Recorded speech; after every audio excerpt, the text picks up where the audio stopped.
Welcome to Live, life inspired views for every day. My name is Chris Meyer, and I'm a curious soul. Today, I must begin with a correction. I was wrong last week about my grandpa's birthday. My grandpa Merwold was actually born on February 23rd, 1888. So now I stand corrected. Well, here are this week's thoughts. Our son's family recently moved, and when I was at their house, I found their junk drawer to be immaculate and so functional. Spurred me to do the same with our junk drawer. I hadn't cleaned it once, well, maybe once in the 10 years that we've lived in this condo. Oh, it's refreshing to have a clean junk drawer. How many of you listeners have a junk drawer? Do you know anyone without a junk drawer? My metaphoric mind is sparking as I wonder how junk drawers can relate to life or ways of being. Why do we need them? What do they tell about us? Are we ashamed when the time comes that we need to let others see our junk drawer? Why is it so refreshing when they are cleaned out, sorted, and functional? I made a mind map of ways that junk drawers and people are alike. So here's my list. Number one, they hide stuff, as people often hide the stuff of who they really are. Number two, they are a catch all when you're not sure what to do with something, just as people keep hidden the hurts that they often do not know how to handle or deal with effectively. Number three, they're often unattended and collect clutter, just as it is with people who do not take care of themselves physically or emotionally.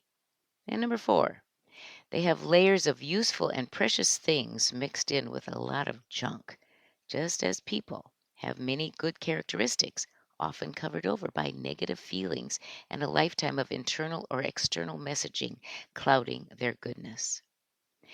Transparency is like keeping your junk drawer open for all to see when company comes over. Wow, I just made that up. So feel free to use it. So, who are you? Do you hold your junk drawer open for just a select few, or just one, or no one? Or do you open it willingly and freely, not worried for the judgment someone may make of the mess or number of things that fill your drawer?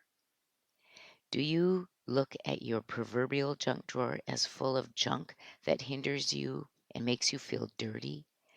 Or do you look at your proverbial junk drawer with a sense of wonder for the treasures you and others may find inside it? In the story called The Paper Bag Princess by Robert Munsch, there was a beautiful princess named Elizabeth. She lived in a fancy castle and was going to marry a prince named Ronald. Sadly, a dragon broke through the castle, burned all her expensive clothes with his fiery breath, and carried off Prince Ronald. Elizabeth's clothes were all burned up, so she took a paper bag, cut a hole in it for her neck and her arms, and began to chase after the dragon to save Ronald. She finally found the dragon in his cave. Bravely, she went up to the big door, knocked, until the dragon stuck his nose out of the door. He mockingly told her that he loved eating princesses, but he had already eaten a castle that day and told her to come back tomorrow. When she knocked again, he shouted, "Go away! I am a very busy dragon. Come back tomorrow." Elizabeth quickly grabbed his attention and asked, Hey, is it true that you are the smartest and fiercest dragon in all the world?" "Yes," said the dragon. Then she asked if it was true that he could burn up 10 forests with the fire in his breath.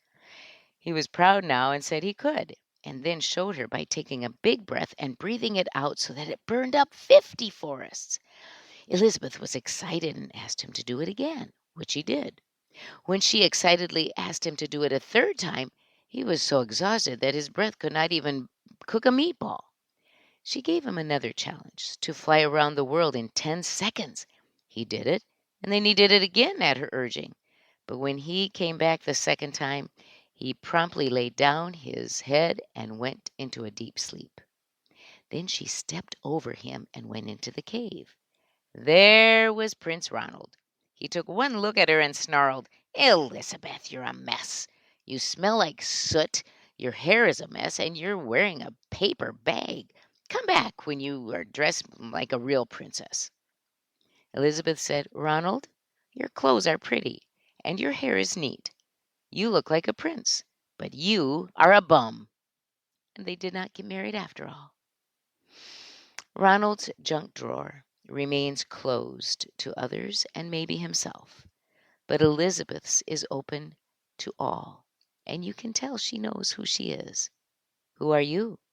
Are you pretending and hiding your realness behind what you think others expect you to be, or because you're afraid they won't like who they see?